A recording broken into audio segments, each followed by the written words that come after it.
Esta bandera pertenece a la República Árabe Saharaui Democrática, un pueblo en el exilio, una nación sin patria.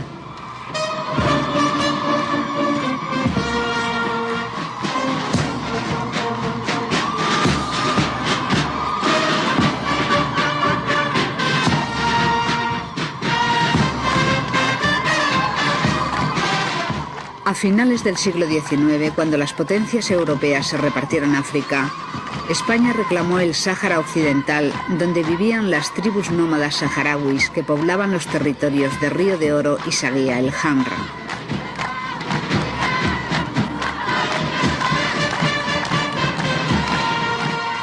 En 1946 son sometidos y unificados bajo el nombre de Sáhara Español, territorio de 266.000 kilómetros y una población autóctona de 74.000 habitantes, según el último censo hecho por los españoles antes de abandonar el Sáhara.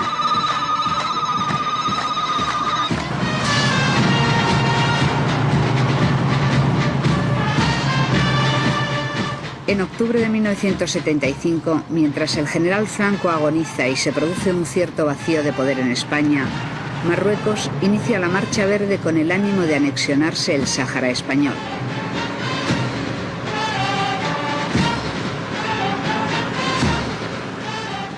La tensión crece entre nuestro país y Marruecos.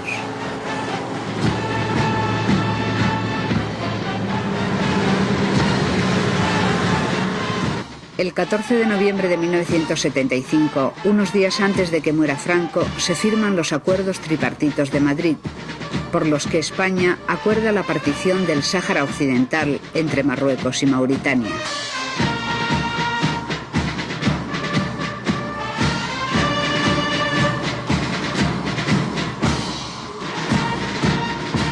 En diciembre de 1975, los saharauis ven frustradas sus esperanzas de independencia. Abandonan el Aaiún, capital del Sáhara, y se dirigen hacia la ciudad argelina de Tinduf. Desde entonces viven en campos de refugiados. Mientras se produce el éxodo de los legítimos dueños del Sáhara, comienza la ocupación militar marroquí.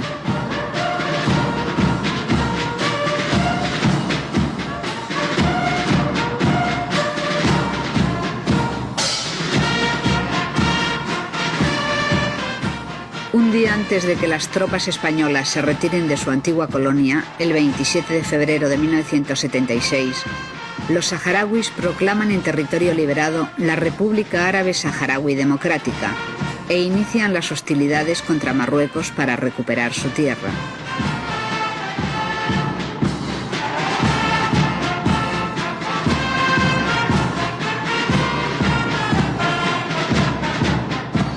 En 1986, este pueblo en el exilio conmemoró sus 10 años de existencia con un desfile militar y civil que repasó toda su historia y demostró su existencia.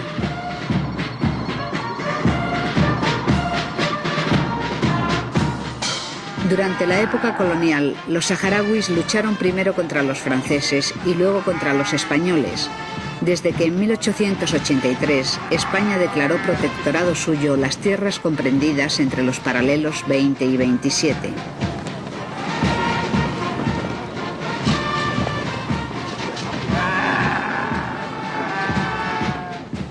Combatieron en el pasado con sus túnicas azules y sus fusiles.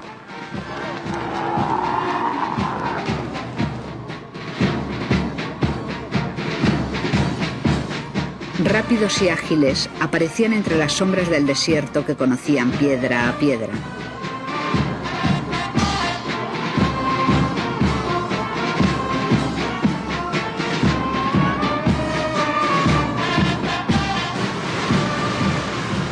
En realidad, los guerrilleros del Frente Polisario no han cambiado demasiado.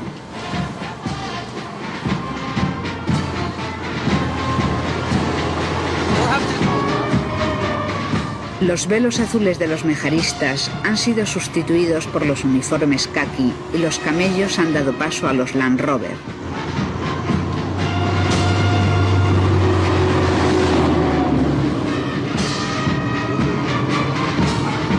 Estamos asistiendo viendo un desfile militar por parte de la República Árabe Saharaui Democrática realmente impresionante. Hemos visto todo tipo de armamento, desde tanques soviéticos, cañones norteamericanos antiaéreos, también el Land Rover Santana español. Gran parte de los oficiales también llevaban armas españolas, la pistola de 9 milímetros, fabricada creo que en Eibar. Y lo más sorprendente de todo esto es que gran parte, por no decir que todo, el material ha sido tomado en operaciones militares a las fuerzas marroquíes. También hemos visto desfilar a las mujeres, que en la primera parte de la revolución tomaron una participación muy activa en todos los enfrentamientos militares, pero que ahora están en la retaguardia. No obstante, como son militares, están encuadradas en el ejército, tienen perfecto derecho a desfilar con sus ametralladoras. Ahora, sin embargo, están simplemente dedicadas a transmisiones y a sanidad fundamentalmente.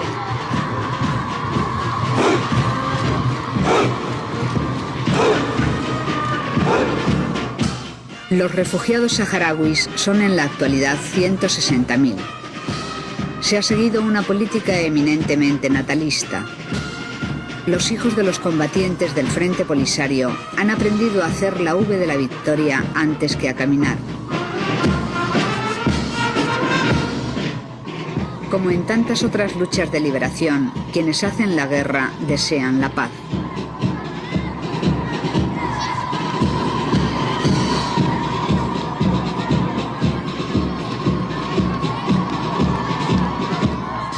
Los hijos del Polisario sueltan las palomas de la paz ante el presidente de la RAS, Mohamed Abdelaziz. Estos niños, nacidos todos en el exilio, quieren que termine la guerra del desierto para regresar a la tierra que nunca conocieron.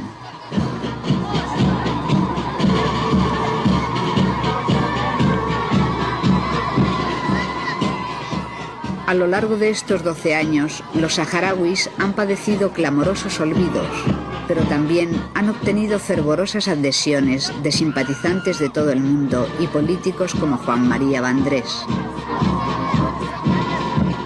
¿Podría decirse que ha disminuido la solidaridad de los políticos españoles con el Polisario? Pues no lo sé, eso habrá que preguntárselo a ellos. Pero yo en cambio sí puedo decir por qué he venido aquí. Cada uno tiene sus debilidades. Y yo realmente este problema del pueblo saharaui, este problema del Frente Polisario, esta lucha terrible sin cuartel por conseguir simplemente lo más elemental, la libertad de su pueblo, tener su propio territorio, tener a su gente en su sitio, me parece que merece nuestra consideración y la solidaridad. Además, yo entiendo que realmente España tiene una responsabilidad especial, mayor que el resto de los países de Europa, y que hay que estar con esta gente. Yo hoy he visto muchas cosas, estos días hemos visto muchas cosas aquí, pero simplemente una, esos ojos inmensos de los niños que ya se educan sabiendo que esta es su patria y que quieren libertad, me parece que está augurando definitivamente el triunfo de esta lucha heroica de este pueblo que simplemente quiere reconquistar la perdida libertad.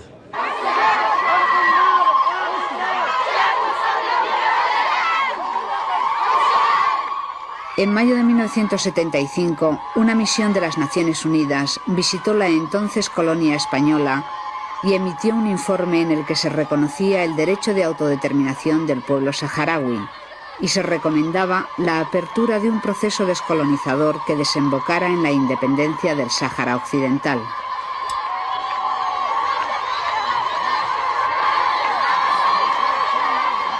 Desde entonces, la llamada Batalla de las Arenas ha causado miles de muertes e innumerables pérdidas materiales a uno y otro lado del muro. Tras 12 años de guerra, recientemente se ha producido la visita de una nueva misión de la ONU encargada de analizar sobre el terreno los aspectos técnicos del pretendido referéndum de autodeterminación.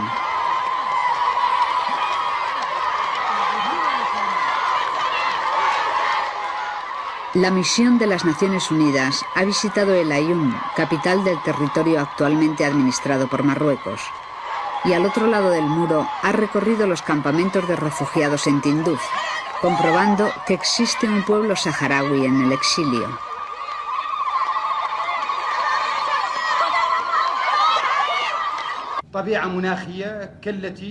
Marruecos tendrá que sentarse con nosotros en una mesa de negociaciones porque es imposible darle una solución militar al conflicto del Sáhara, ha declarado el secretario general del Frente Polisario.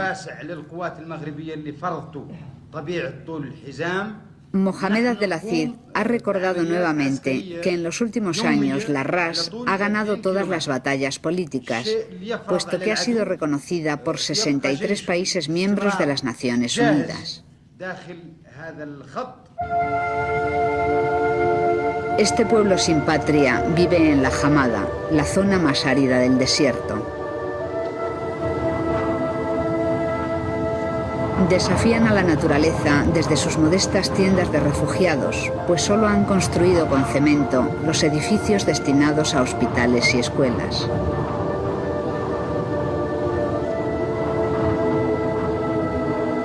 Estamos en plena tormenta de arena. Realmente no hace falta que se lo expliquemos porque ustedes tienen ojos para verlo. Esta es una de las ventajas del periodismo televisivo, que realmente hay algunas imágenes que no son necesario explicar. Estamos trabajando en unas condiciones realmente difíciles. Aquí tengo mi cámara fotográfica envuelta en tela y nuestra cámara, la que en este momento me está filmando a mí, pues está también envuelta en plástico. El pueblo saharaui lucha contra un medio realmente hostil. No solamente lucha por recobrar su tierra, su territorio, sino que realmente tiene que hacerlo en unas condiciones a veces tan difíciles como ustedes están viendo. Pero ellos han decidido no amedrantarse ante ningún tipo de hostilidad, ningún tipo de viento, como pueda ser el siroco, este viento lleno de arena, o el irifi, que es un viento todavía peor porque es un viento caliente que asfixia. Entonces hoy tenían preparadas una serie de actividades consistentes en bailes, danzas y mostrarnos un poblado antiguo tal y como vivían los saharauis antiguamente, y han decidido hacerlo pese, como podría decirse en este caso, contra viento y marea realmente.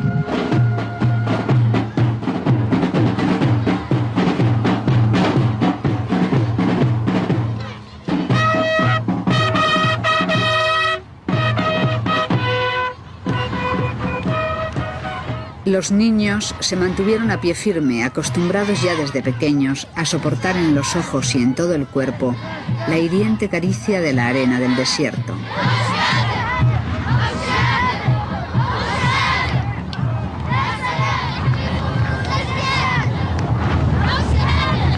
No pudimos detenernos a ver los trabajos manuales que tenían preparados para enseñarnos.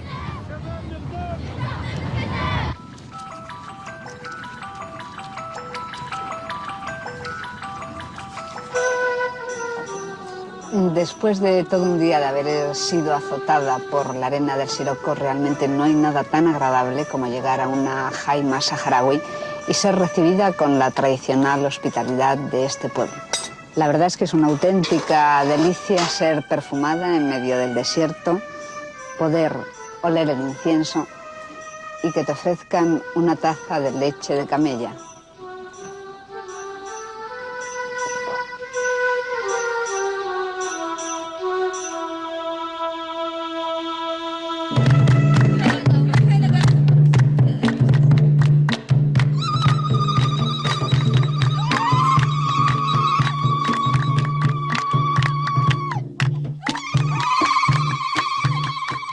También es un placer asistir a un espectáculo de danzas tradicionales.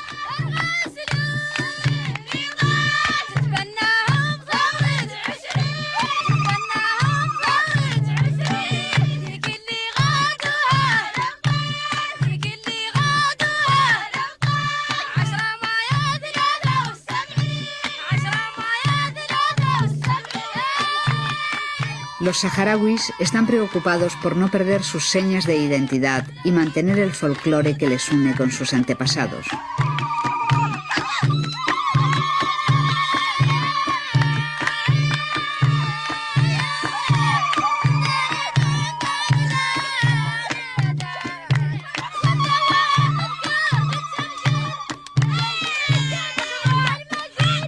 Muchas mujeres continúan haciéndose dibujos en las manos con henna y vistiéndose con la tradicional túnica, aunque la revolución ha inducido a otras muchas a cambiar la melfa por el pantalón caqui.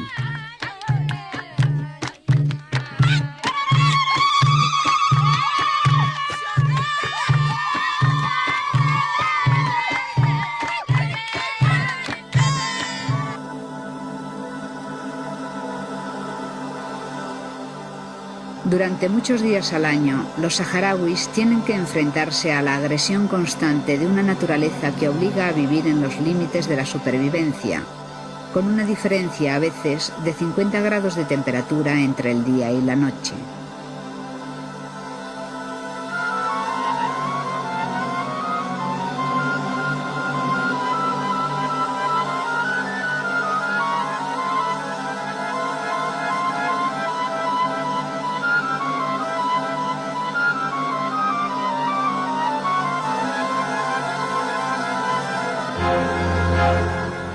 Esta aspereza de vida se extiende también a las propias relaciones humanas, como nos explica a través de su mirada profunda Heltoun Hayat de la Unión de Mujeres Saharauis.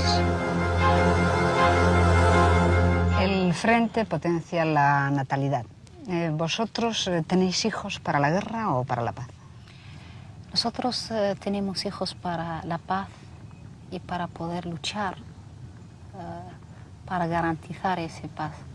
Porque para nosotros nuestra aspiración no es la guerra, sino la paz.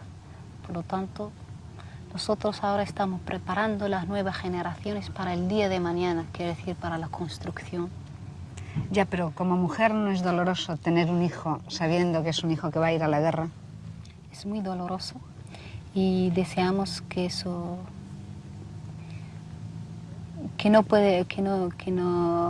no llegue un día de que esta generación participe en la guerra, y por eso estamos luchando para conseguir conseguir establecer la paz en nuestro territorio, para que nuestros niños puedan disfrutar plenamente de la paz, porque consideramos que la paz es lo más importante para toda la humanidad.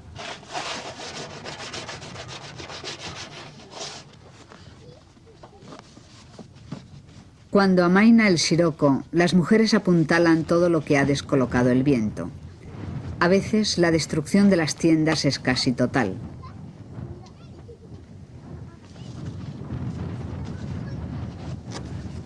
Con ese tradicional espíritu solidario que caracteriza a su pueblo, las mujeres se ayudan unas a otras a remendar las tiendas.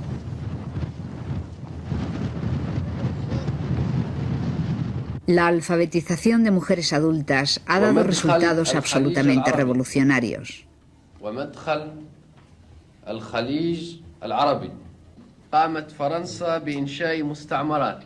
Ellas se encargarán de la educación de las nuevas generaciones y de la mentalización de las masas populares.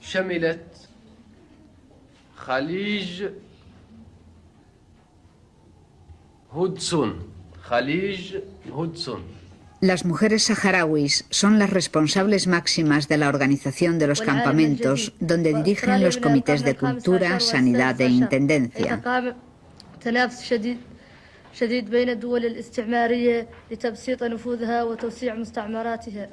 En la actualidad, la mujer saharaui constituye el 50% de la revolución, puesto que participa plenamente en la lucha, como explica la secretaria general de la Unión de Mujeres Saharauis.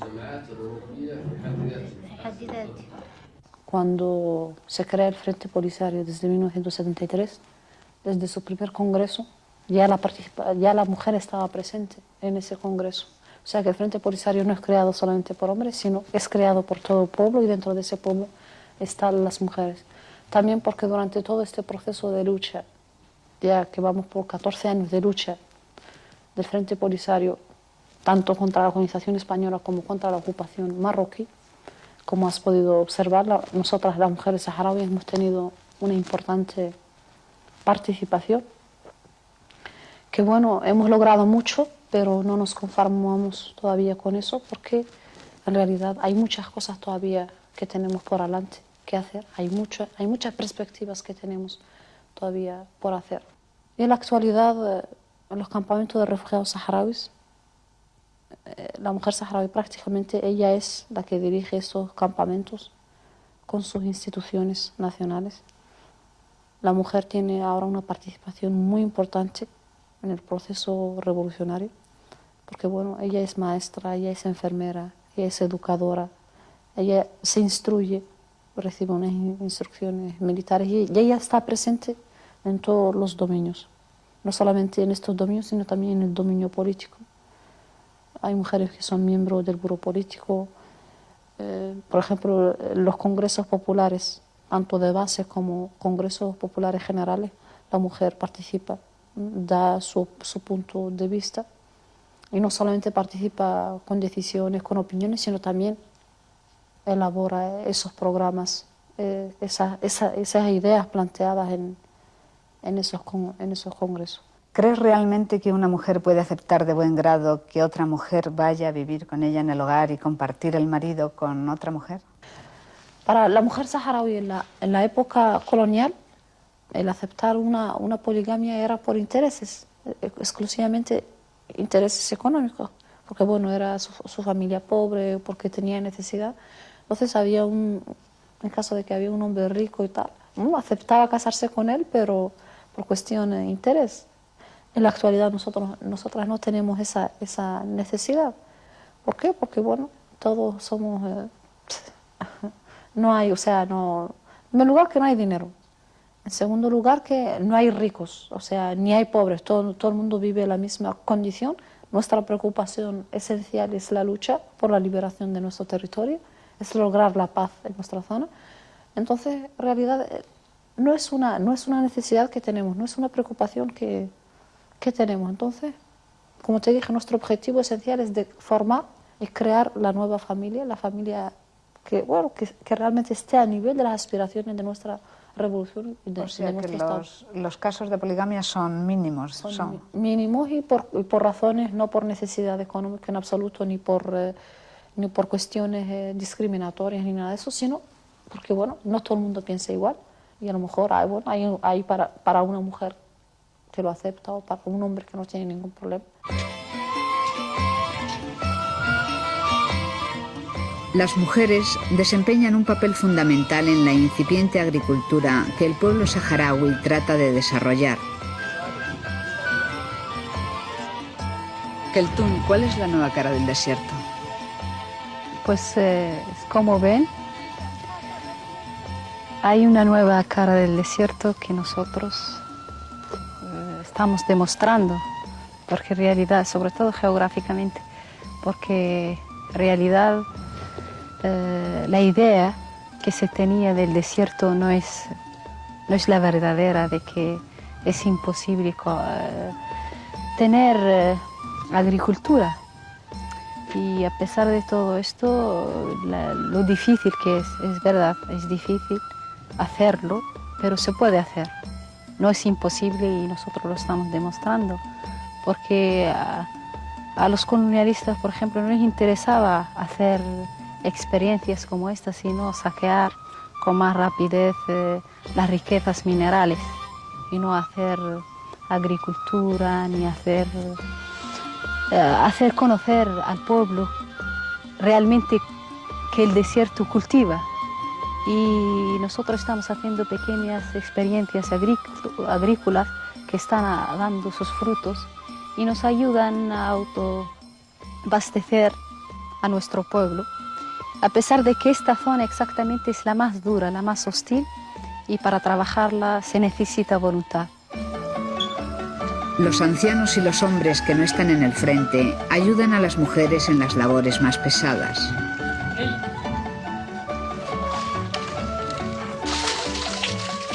Para encontrar en el desierto las capas subterráneas de agua, hay que profundizar a veces hasta 50 y 60 metros. Los saharauis no tienen tradición agrícola, pues fueron nómadas dedicados a la ganadería.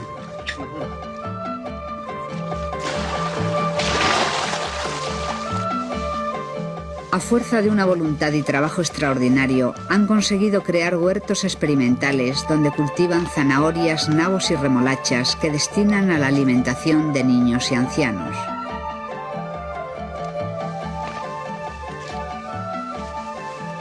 A pesar de vivir en la zona más árida del desierto, han conseguido arrancarle a la tierra hortalizas de asombroso tamaño.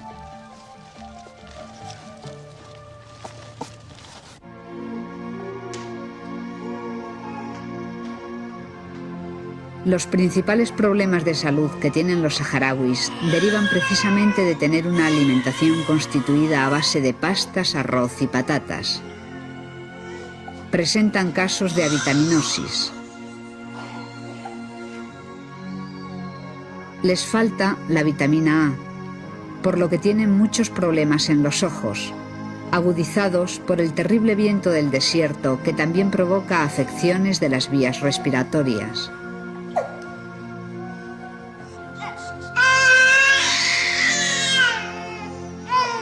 En cada vilaya o región existe un hospital donde se atienden las urgencias fundamentales y el nacimiento de los niños. Para las operaciones graves tienen que ser trasladados a los hospitales de Argelia, al igual que los heridos de guerra.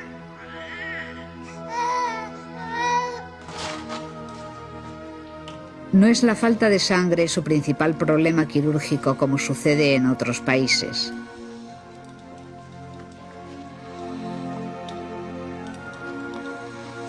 En la línea de solidaridad que les caracteriza, los saharauis se ofrecen sangre con facilidad unos a otros.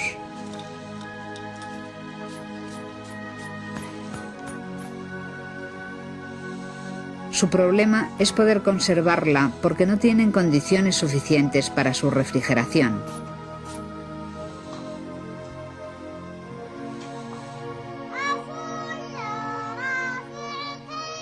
Gracias a las ayudas internacionales recibidas y a sus propios recursos distribuidos comunitariamente, todos los niños saharauis reciben comida y educación gratuita.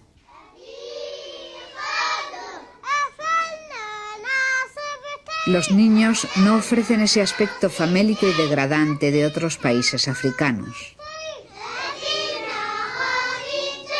Todos están vestidos y calzados. A ningún niño se le ocurre pedir monedas, entre otras cosas porque en los campos de refugiados no existe el dinero. A través de la boca penetra el agua. La conciencia de ser el único país árabe y el segundo de África que habla español rige el sistema educativo. A través de esas láminas que son las branquias, láminas branquiales. Bien, entonces dibujamos un pez. Junto a la lengua oficial, el árabe, los niños aprenden el español a pesar de no recibir apenas ayudas de nuestro gobierno. Como vemos aquí, el material didáctico que utilizan procede de instituciones privadas españolas o sudamericanas. En este sentido, la escasez es abrumadora. Tienen pocos libros y desconocen las diapositivas y los medios audiovisuales. Las branquias sirven para la pez que respira. La pizarra se convierte así en el único medio para poder desarrollar la creatividad.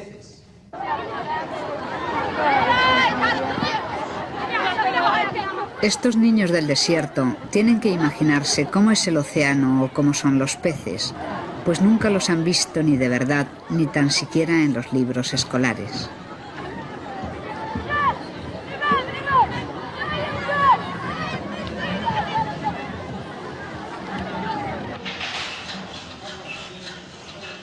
Otra preocupación de los saharauis es poder contar con cuadros medios cuando triunfe la revolución.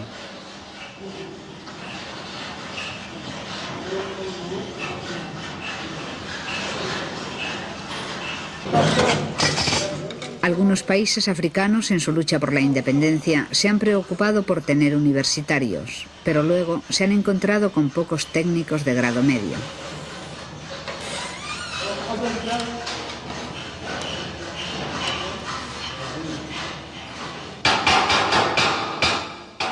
Para evitar este tipo de fallos, han creado un centro profesional de maestría industrial, donde los adultos reciben clases de electricidad, chapistería y carpintería. Y hay que poner esto en esta claveja, en su enchufe. La escasez de medios hace que aprendan en maquetas el funcionamiento de las luces de los coches. La lámpara que el generador que no carga hasta que empiece a girar el motor ese y se apaga la lámpara y sigue funcionando.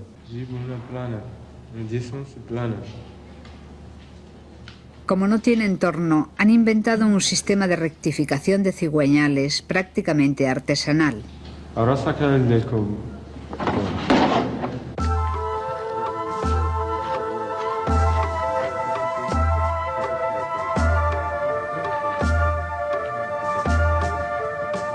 Este recorrido por escuelas y dispensarios nos dan idea de la voluntad de ser y existir de un pueblo que para iniciar su lucha tuvo que valerse de los coches y las armas tomadas al enemigo en los distintos enfrentamientos.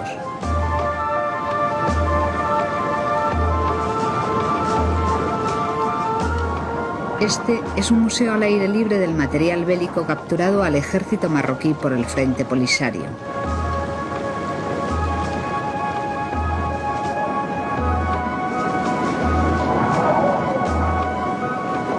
Aquí están almacenados diferentes tipos de vehículos blindados y camiones que el Frente Polisario no puede, no quiere o no necesita utilizar.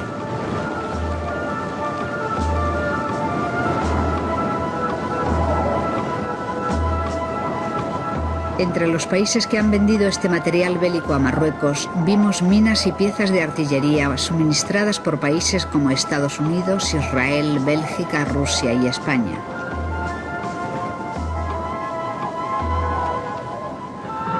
Estos son Land Rover recuperados a España, en parte son los saharauis que han estado en las tropas nómadas y fueron a las filas del Frente Polisario con todo su material. Aquí como veis son bombas americanas que están utilizando en la guerra.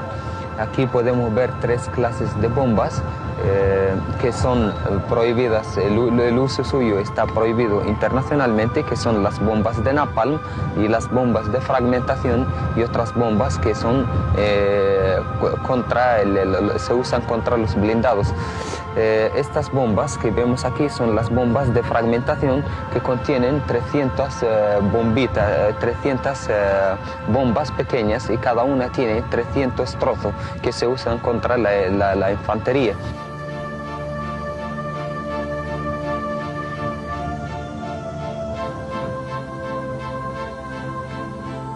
Desde hace años, el Frente Polisario mantiene en campamentos a prisioneros marroquíes, algunos de los cuales reconocen seguir vivos, gracias a que los polisarios les curaron las heridas que tenían cuando fueron capturados.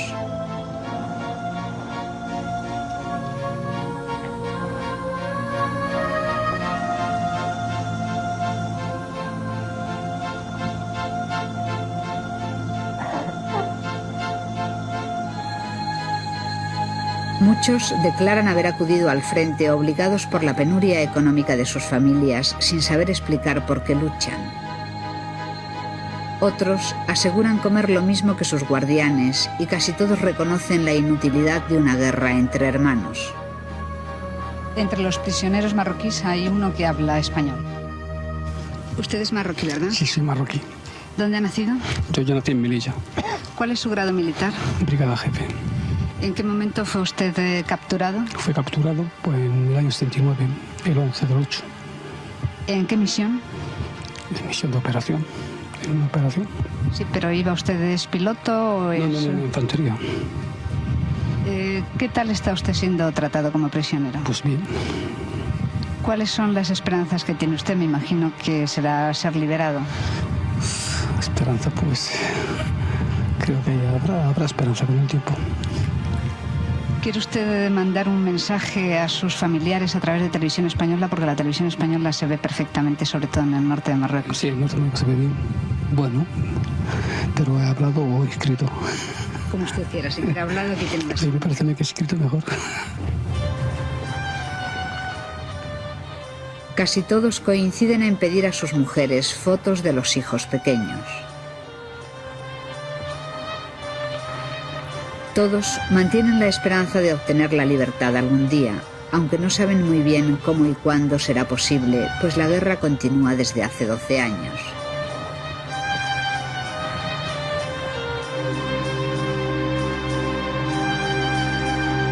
Hassan II, que no reconoce al Frente Polisario, se ha negado siempre a un canje de prisioneros.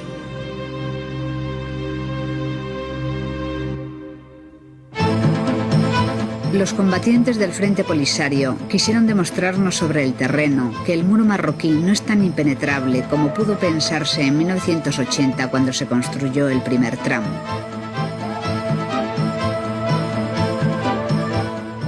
Durante 3 días, los polisarios nos llevaron a través de la Hamada. Mientras recorríamos kilómetros y kilómetros por esa llanura árida que parecía no albergar vida alguna, era fácil dejarse llevar por la idea de que luchaban por la tierra más estéril del mundo.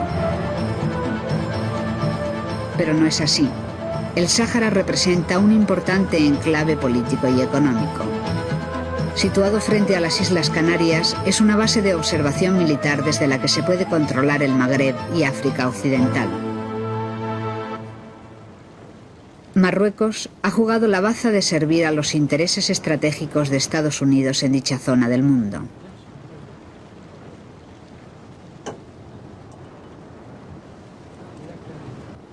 También defiende para sus propios intereses las importantes reservas de fosfatos y petróleo que existen en dicho territorio. Por su parte, Argelia apoya al Frente Polisario porque preferiría tener en sus fronteras a un gobierno ideológicamente afín y un país amigo que le facilitase el ansiado acceso al Océano Atlántico. Parábamos lo mínimo imprescindible para reparar los pinchazos de ese dromedario del desierto que engulle gasolina con voracidad. No estamos muy lejos del famoso muro y creo que dentro de un rato tendremos la ocasión de verlo más cerca. Entonces ya esta es una zona en la que nos pueden detectar con los radares. ¿Es una zona peligrosa? Bueno, es una zona, digamos, así el hecho de detectarnos no es, digamos, inminente, pero en fin, es una zona de guerra. Vamos a tomar un poquito de leche para... También reparábamos nuestras propias fuerzas, siempre con la austeridad que estas situaciones imponen.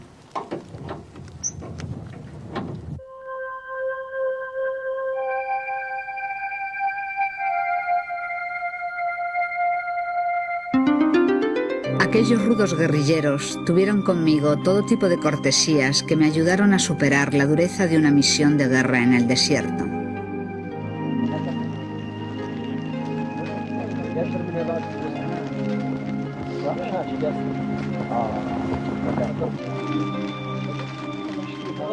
Me ofrecían siempre en primer lugar lo mejor de los escasos alimentos que llevaban. Y por las noches desmontaban los cojines del vehículo para que no durmiera en el saco sobre el frío y duro suelo.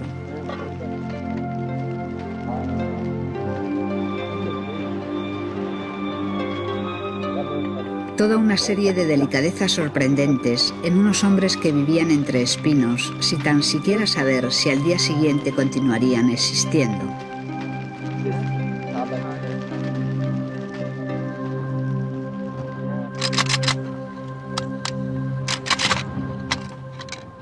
Estábamos ya a unos 70 kilómetros del muro.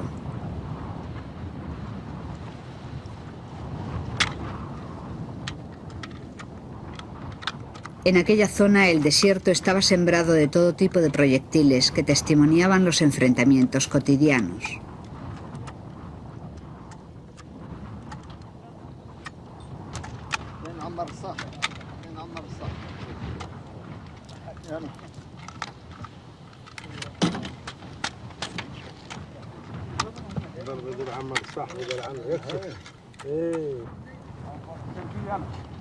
El día anterior al ataque, limpiaron sus armas y realizaron algunas prácticas de tiro.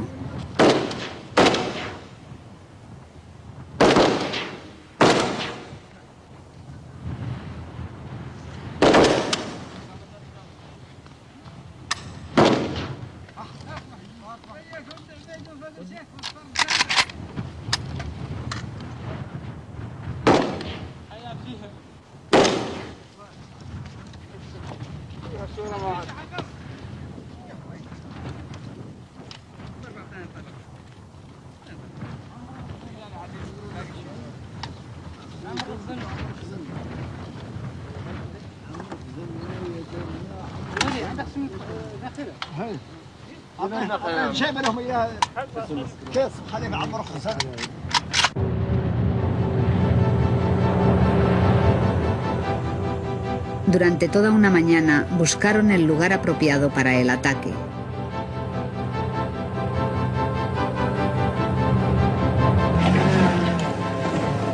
Nuestro Land Rover circulaba a poca velocidad para evitar el ruido y ser detectados por el sofisticado radar de los marroquíes.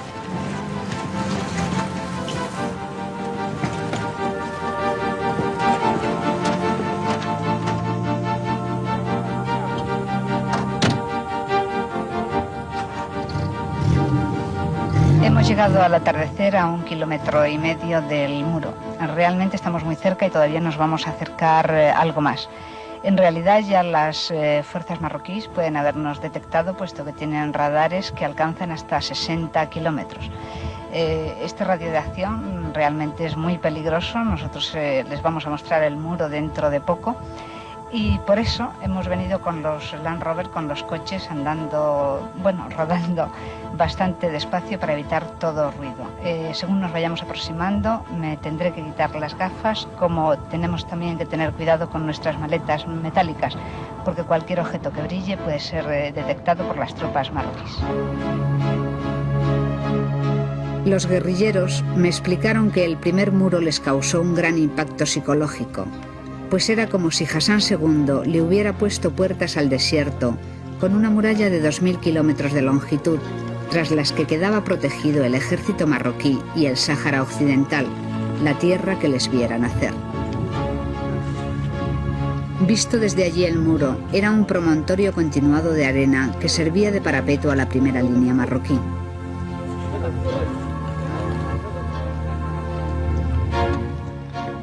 Por fin eligieron el punto del muro que sería atacado al día siguiente ante nuestra cámara.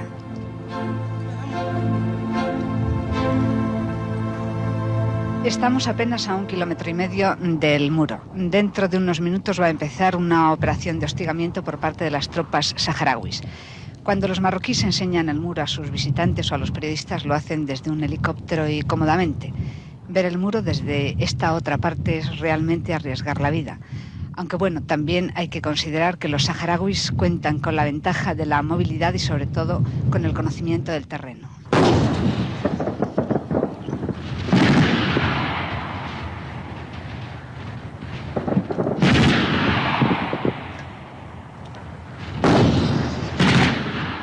Con 3 vehículos habíamos convergido sobre una guarnición militar para atacarla durante algunos minutos.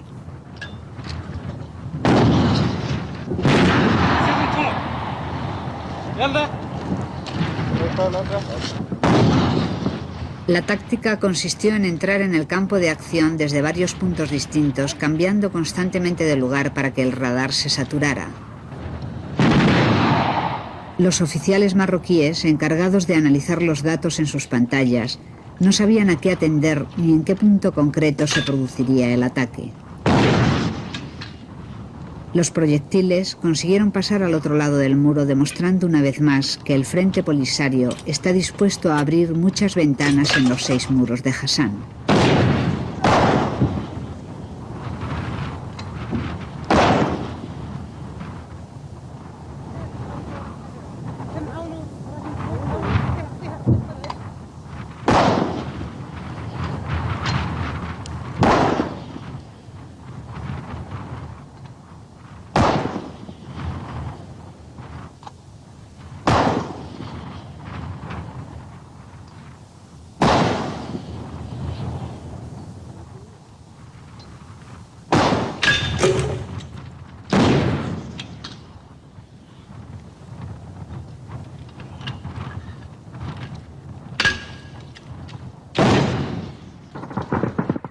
Una vez detectados, la respuesta de los marroquíes no se hizo esperar. De pronto oímos un silbido, una explosión y una humareda negra a 100 metros.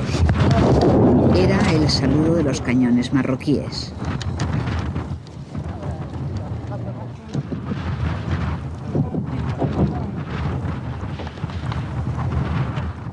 Mientras emprendíamos la veloz retirada, los marroquíes corregían los disparos que cada vez sonaban más cerca.